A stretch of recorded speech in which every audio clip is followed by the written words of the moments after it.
31 சங்கீதம் 15 வசனம். என் காலங்கள் உமது கரத்தில் இருக்கிறது.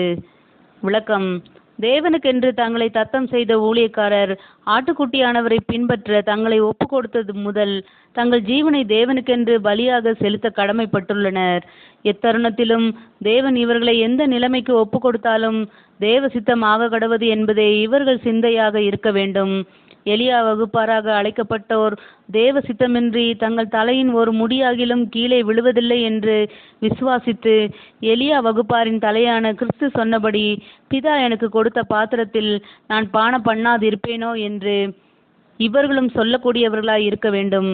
இதனை கவிஞர் குறிப்பிடும்போது, நான் காண்கிறதினால் திருப்தி அடைவேன், ஏனெனில் என்னை நடத்துகிறவர் என் தேவன் என்றான். ஆதார வசனங்கள்: மத்தேயு 26 அதிகாரம் 38 வசனம் மற்றும் 39 வசனங்கள்.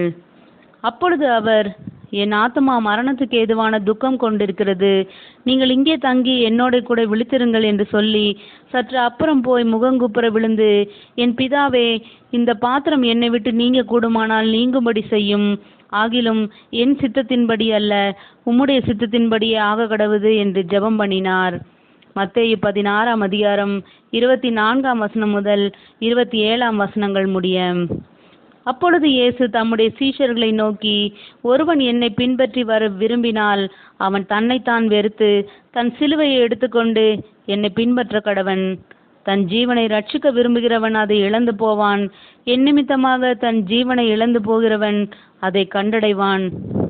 மனுஷன் உலகம் முழுவதையும் ஆதாயப்படுத்தி கொண்டாலும் தன் ஜீவனை நஷ்டப்படுத்தினால் அவனுக்கு லாபம் என்ன?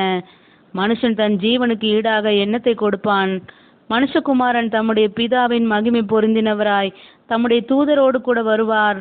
அப்பொழுது அவனவன் கிரியைக்கு தக்கதாக அவனவனுக்கு பலன் அளிப்பார். ஆமேன்.